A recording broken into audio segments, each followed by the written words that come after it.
എല്ലാവർക്കും നമസ്കാരം. അപ്പോൾ ഇന്ന് ഞാൻ പറയാൻ പോകുന്നത് വളരെ പ്രധാനപ്പെട്ട ഒരു ഇൻഷുറൻസിനെ പറ്റിയാണ്. മറ്റൊന്നല്ല, ഇൻകം പ്രൊട്ടക്ഷൻ ഇൻഷുറൻസ്.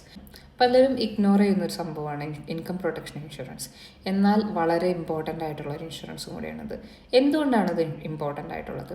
നമ്മൾ ലെറ്റ്സ് നമ്മളൊരു കാർ വാങ്ങുകയാണ്, അല്ലെന്നുണ്ടെങ്കിൽ ഒരു ഫോൺ വാങ്ങുകയാണ്. ആ സമയത്തൊക്കെ നമ്മൾ അതിന് ഇൻഷുർ ചെയ്യും. കാറിന് ഇൻഷുറൻസ് നിർബന്ധമാണ്. ഫോണിനാണെന്നുണ്ടെങ്കിൽ ഇപ്പോൾ നമ്മൾ ഇൻഷുർ ചെയ്യാറുണ്ട്. കാരണം നാളെ നമ്മുടെ കയ്യിൽ നിന്ന് വീണ് പൊട്ട് അല്ലെന്നുണ്ടെങ്കിൽ എന്തെങ്കിലും ഒരു കംപ്ലയിൻറ്റ് വന്നു കഴിഞ്ഞ് കഴിഞ്ഞാൽ നമുക്ക് ആ ഒരു ഇൻഷുറൻസ് മൂലം നമുക്കത് റീപ്ലേസ് ചെയ്യാനും നമ്മുടെ കയ്യിൽ നിന്ന് ഒരു എക്സ്പെൻസ് വരാതെ നമുക്കത് റിപ്പയർ ചെയ്ത് കിട്ടാനൊക്കെ സാധിക്കും, ഇല്ലേ?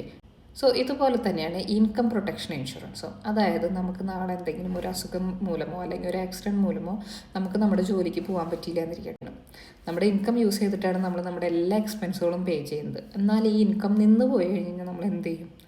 അപ്പോൾ ഈ ഇൻകം പ്രൊട്ടക്ഷൻ ഇൻഷുറൻസ് വഴി 2 വർഷം തൊട്ട് 5 വർഷം വരേക്കും, അല്ലെന്നുണ്ടെങ്കിൽ അതിൽ കൂടുതലും എക്സ്റ്റെൻഡ് ചെയ്യാൻ സാധിക്കുന്ന തരത്തിലുള്ള ഇൻകം പ്രൊട്ടക്ഷൻ ഇൻഷുറൻസ് നമുക്ക് കമ്പനികളിൽ നിന്ന് ലഭിക്കുന്നതാണ്. ഇത് നമുക്ക് മന്ത്ലി കിട്ടുന്ന ആ ഒരു ഇൻകത്തിൽ നിന്ന് ഒരു ചെറിയൊരു തുക നമ്മൾ ഇതിൻ്റെ ഇൻഷുറൻസിന് വേണ്ടി ചെയ്ത് നമുക്ക് നാളെ എന്തെങ്കിലും ഒരു അഡ്വേഴ്സ് കേസിൽ, അതായത് ഒരു ആക്സിഡൻറ്റ് മൂലമോ അല്ലെന്നുണ്ടെങ്കിൽ ഒരു അസുഖം മൂലമോ നമുക്ക് നമ്മുടെ ജോലിക്ക് പോകാൻ പറ്റുന്നില്ല എന്നുണ്ടെങ്കിൽ ഇൻഷുറൻസ് കമ്പനി ഒരു സാലറി പോലെ നമുക്ക് മന്ത്ലി എലിജിബിൾ ആയിട്ടുള്ള നമ്മുടെ പേയ്മെൻറ്റ് തന്നുകൊണ്ടിരിക്കും. ഇത് ഗവൺമെൻറ്റിൽ നിന്നും ബെനിഫിറ്റ്സ് കിട്ടുന്നവർക്ക് ഇത് അതിന് മേലെയായിട്ടും ചെയ്യാൻ സാധിക്കും.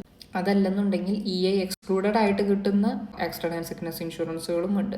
അപ്പോൾ അതിനെപ്പറ്റിയെല്ലാം കൂടുതൽ അറിയാൻ വേണ്ടിയിട്ടും നിങ്ങൾക്ക് ഏറ്റവും ബെസ്റ്റ് ആയിട്ടുള്ള ഇൻകം പ്രൊട്ടക്ഷൻ ഇൻഷുറൻസിനെ കുറിച്ച് അറിയാനും എന്നെ കോൺടാക്ട് ചെയ്യുക. താങ്ക്